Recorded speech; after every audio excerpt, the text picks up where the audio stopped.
트위터나 페북을 저도 날마다 보거든요. 뭘 올리는지. 야, 이거 있잖아요.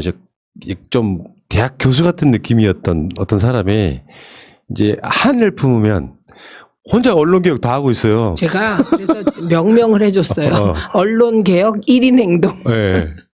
그래서 실제로 그게 딱 보도가 되고 이러면서 네. 또 뭐랄까 조국 장관이 지금 이런 거거든요. 그러니까 엄청난 양의 허위 과장 보도가 있었다 작년에. 손해배상 청구할 것이다. 심각하면 고소까지 하겠다. 그러니까 우리가 방송으로 가끔씩 했던 이야기 중에 하나예요. 네. 조국 장관 그렇게 해라. 왜 안 하냐? 왜 안 하냐? 답답하다 우리. 어차피 본인이 할 거였으니까. 그렇죠. 그런데 지금 여기 심각하면 고소까지 하겠다. 여기에 민형사상 고소가 다 들어가는 거기 네. 때문에 지금 이제 손해배상 청구 그러면 형사 고발, 형사 고소까지 하겠다. 그리고 기자 개인에게 대해서까지 하겠다고 했기 때문에 지금 대한민국 기자들 중에 조국 국면을 거치면서 취재 안 하고 기사 쓰신 분들 그리고 우리가 의심하기는 검찰이 불러주는 대로 검찰이 주는 소스 가지고 그대로 기사 쓰신 분들 지금 좀 떨리지 않을까요? 무서울 것 같아요, 저는. 언론사를 대상으로 반론 보도 및 정정 보도를 적극 청구하고 기사 작성 기자 개인을 대상으로 손해배상 청구를 할 것이다. 이렇게 되면 조국 전 장관은 지금 재판 진행 상황으로 보면 이게 우리가 그때 찾은 걸로 몇십만 건이 나온 것 중에 네. 명백한 오보가 저는 반쯤 된 것 같거든요. 조국 장관 이 관련된 기사를 제가 보고, 그러니까 그 SNS를 보고 장관님 부자 되세요 이런 생각이 들더라고요. 갑자기 이 얘기하니까 갑자기 조국 전 장관이 그 고통을 조금이라도 보상받는다. 정경심 교수 등이. 그러니까 갑자기 확 기분이 좋아지는데요. 그러니까요. 지난해 하반기 저와 가족 관련해 엄청난 양의 허위 과장 추측 보도가 있었다. 청문회 준비, 장관 업무 수행, 수사 대응 등으로 도저히 대응할 여력이 없었다. 그러나 이제는 조국 장관이 지금 교수도 못하고 있거든요. 시간이 많아. 그리고 언론 중재 및 피해 구제 등에 관한 법률상 반론 보도 및 정정 보도를 적극적으로 청구할 것이다. 이 법이 허용하는 신청 기간이 지난 기사, 언론이 아닌 개인 유튜버 등의 내용의 경우에는 민법상 손해배상 소송을 진행할 것이다. 이게 예외 없다 이거지 지금. 규정이 있어요. 그 기사를 인지한 날로부터 일정 기간. 예. 그게 한 달인가 그랬거든요. 그 한 달인가 그 내에 이제 언론 중재 신청해야 되거든요. 그게 지난 게 있을 것 같아요. 불법성이 심각한 경우에는 형사 고소를 병행할 것이다. 그러면서 한번 이번에 우종창 씨 구속됐죠? 네. 가로세로 연구소도 이제 관련해서 지금 기소가 된 상황으로 알고 있고요. 야, 어쨌건 조국 장관이 이렇게 나오니까요. 뭔가 마음이 좀 우리 그건 대신할 수 있는 일이 아니잖아요. 그렇죠. 이거는 우리가 전통적인 우리 정서가 있습니다. 권선징악, 인과응보.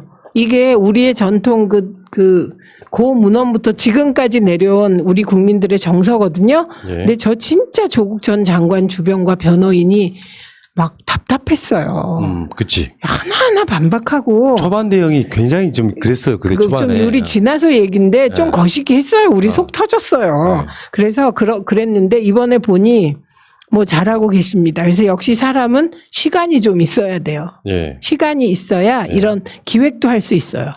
그러면서 하나 올려준 게 조국 장관이 하나 있었는데 뭐가 있었냐면은 단독? 단독 관련해가지고 그게 민원연에서 모니터한 거 말이죠. 예. 단독이 이제 검찰 관련한 조국 장관 관련한 기사들 중에 반이 검찰 발이었다. 요거였었는데 이거 보니까 이게 누가 기레기인지가 보여요. KBS 8건, MBC 1건, SBS 10건, TV조선 11건, 채널A 34건. 그 4건 중에 29건, 그러니까 34건 중에 29건이 이동재 건. 아니요. 그거는 제가 그 조국 장관이 올린 트윗을 보고 찾았어요. 다. 그랬더니 6건. 예. 그리고 MBN은 2건, YTN은 1건, 합계가 총 67건 이렇게 됩니다. 자. 근데 채널A가 34건이라는 게 중요해요. 내 말이요. 채널A는 진짜, 그러니까 이게 이제 이따가 이동재 이야기가 나오겠습니다만 이게 공모의 또 다른 증거 중에 하나예요. 그게 오랫동안 유지된 관계죠. 네. 그리고 검찰하고 진짜 친했었던 것 같아요. 네. 검찰하고의 어떤 그 정부 기관과 언론사의 문제가 아니라 정부 기관이 아닌 조폭과 조폭 꿀마니의 그런 느낌이에요. 그 이야기 듣다가 느낌이야 네? 뭐 느낌. 녹취록 이야기 한번 다시 한번 해볼게요. 우리를 고소할라. 참. 네. 아니 그렇기 때문에 느낌일 뿐이에요. 알겠습니다. 조국 장관님 화이팅. 조국 장관 관련해서 연속 선상에 있는 사건이 바로 정의연 사태라고 볼 수 있는데 여기는 사실 언론이 굉장히 깊숙이 개입한 느낌이 들고 거기에 지금 검찰은 이 사건을 어떻게 수사하나 이렇게 한번 지켜보고 있는 상황이거든요. 근데 이게 소위 말하면 인디언 기우제 수사라고 지금 수사를 계속 확대하고 있답니다. 원래는 2015년 이후 것만 수사하겠다고 했다가 지금은 2010년까지 수사 범위를 확대하고 있는데 깜짝 놀랄 만한 건 이런 거예요. 12년 전에 근무하고 지금은 근무 안 하고 제주도 내려가서 주부로 살고 있는 분이 조사받으러 참고인 나오세요 했는데 안 나오니까 피의자로 전환시켜. 그러니까요. 이게 무슨, 그러니까 결국 이제 2010년으로 거슬러 올라갔다는 건 2015년 이후 거에서 큰 게 뭐가 안 나왔다는 얘기로 예, 봐야죠. 예. 그러니까 그리고 위로도 거슬러 올라가면 2010년은 아마도 회계나 이런 부분이 그렇게 막 체계적으로 안 됐을 수도 있는 시기예요. 그 시기가. 또 죄를 만들어가고 있는 거 아니에요, 지금? 그런 느낌이 듭니다.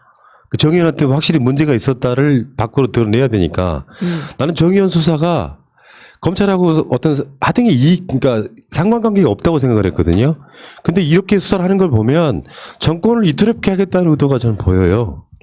그렇죠. 그래서 아까 제가 말씀드렸잖아요. 미래통합당은 국회에서 공수처 설치를 막고 있는 거잖아요. 지금 이런저런 힘을 동원해서. 그다음에 검찰은 법무부 장관과 대립하고 있잖아요. 그리고 수구 보수 언론 그리고 요즘은 언론 대부분이 윤석열 총장의 눈에서 기사를 쓰잖아요.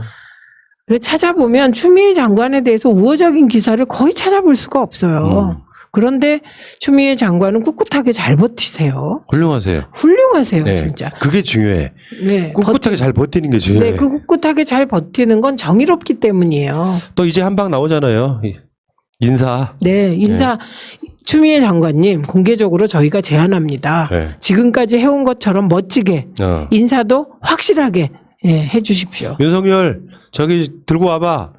알았어 하고 딱 뒤집고 인사 마음대로 하고 여기 과정 지키는 거잖아요 이게. 그럼요. 네. 지금 정의연 같은 경우는 연간 예산이 얼마 안 됩니다. 막 수백억 수십억 이런 게 아니에요. 10억도 안 될 거예요. 연간 예산이. 그러면 여기 2달째 검사들 막 거기 파견해가지고 파견까지 하는지 안 하는지 모르겠습니다만 배당해가지고 수사하는데 아직도 뭐가 안 나오고 있어. 그러면 검찰이 유능하지 못한가 보다. 반대로 정의연이 털 게 없는 상태에 가깝다. 후자일 가능성이 크죠. 네. 그거 하려고 그날 일을 졌다고? 아니 지금 생각해 보세요. 조국 전 장관, 정경심 교수 그 재판 생각해 보시라고요. 네. 죄를 만들면 어떤 죄로 나오긴 하겠죠. 조그만 거라도. 그럼 이제 그걸로 침소봉대하는데 조국 장관 말대로 조국 펀드라는 말 쓰지 마십시오. 언론인 여러분.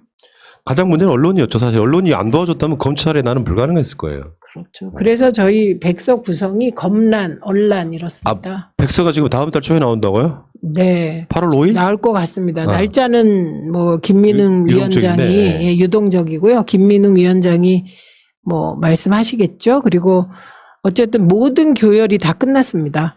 정말 이번에 조국 백서 필자들 저희가 필자를 그렇게 막 전문가들을 한 게 아니고요.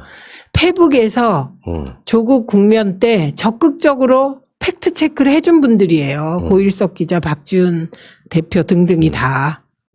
그리고 김지미 변호사 진짜 고생하셨고요. 흔히 이거 백서 내면 왜 이렇게 유명한 분들이 하잖아요. 근데 저는 그거 기준보다는 정말 내용을 계속 추적해온 분들로 구성을 한 것이죠. 그래서 고생들 다들 하셨고 출판사에서요 어느 정도로 했냐면 오마이북이 오연호 대표랑 편집자 모두가 모여서 이걸 회독했어요. 문제 있는 지점 다 찾아내기 위해서. 정말 그 편집자들의 전문성이라는 건 대단하더라고요. 그러면은 이제 이게 이 조국 백서랑 최민희 작가의 쉼없이가로 촛불을 만났더라. 이게 쌍으로 나가야죠. 연속으로 읽으면은 훨씬 이해가 빠를 거야. 그리고 조국 백서로 인하여 쉼없이 걸어 촛불을 만났다가 또 시너지를 내지 않을까. 시너지를 그렇죠, 그렇죠. 요걸 시리즈로 봐야 됩니다. 네. 여기 연속되는 시리즈로 봐야 되고. 그리고 이제 사실은 쉼없이 걸어 촛불을 만났다의 부록이죠. 그리고 한명숙 총리님 책도 이제 거의 원고 마감되어 가기 때문에 예. 1, 2, 3입니다. 이게. 예. 자, 여러분들 힘냅시다. 네. 어차피 한 몇십 년 정권 연장하려면요. 뭐 최근 같은 그런 일들은 비일비재하게 올 거예요. 일진일퇴는 좌절하면 안 되죠. 병가지 상사입니다. 그럼 네. 알겠습니다.